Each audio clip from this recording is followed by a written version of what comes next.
Hello everyone, I received a question on air review in the first packet, number 5. So I am going to give you kind of a head start and talk you through it like I would if we were in class. So let's take a look at the problem. It says, Mr. Marquise had a metal pipe that was 1,000 centimeters in length. He cut the pipe into 16 smaller pieces of equal length. Mr. Marquis used the expression below to find the length of each of the smaller pieces of pipe, 1,000 divided by 16. What is the length of each of the smaller pieces of pipe? So this is a division problem. They actually give you the division problem right here. So we are going to set it up. So using your division bracket, the number that goes inside would be, hopefully you're all saying 1,000, which means outside would be 16. So now we just need to go through our division process. So how many times does 16 go into 1? It doesn't, so we're going to put an X.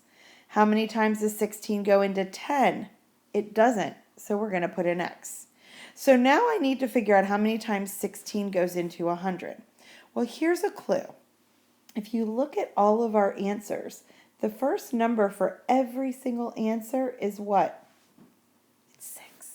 So I'm going to go off to the side and do 16 times 6 because I think that's going to get me close to 100 without going over.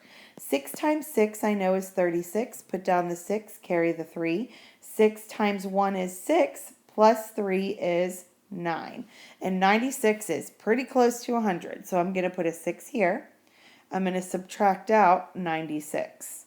100 minus 96. 0 minus 6 I can't do. I have to borrow all the way back to the 1. Make the 1 a 0. Make the 0 a 9. And make this a 10. So 10 minus 6 is 4. Drop down. Your 0.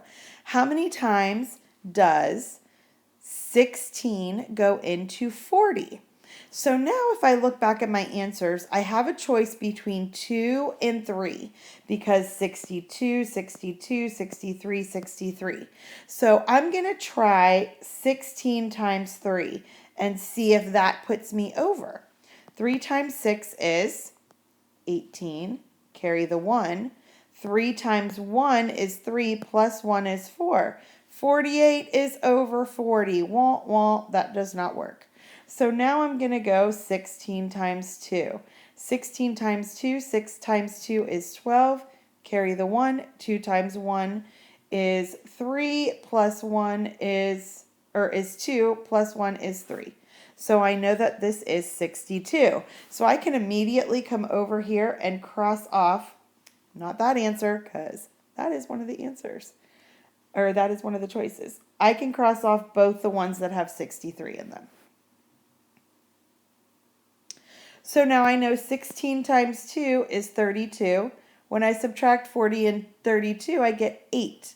But remember, this 8 is not your decimal. If you figure this out, our remainder is 62 and 8/16. So, which of these two answers is correct?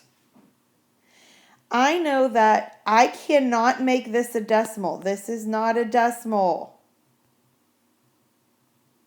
It's the numerator of your fraction. So 8/16, how does that relate to 1/2?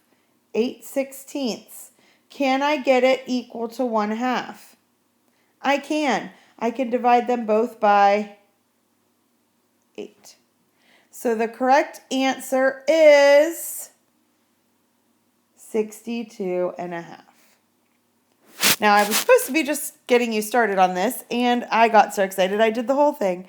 So hopefully you watched all the way to the end, and you followed along with the work. Email me if you have any questions.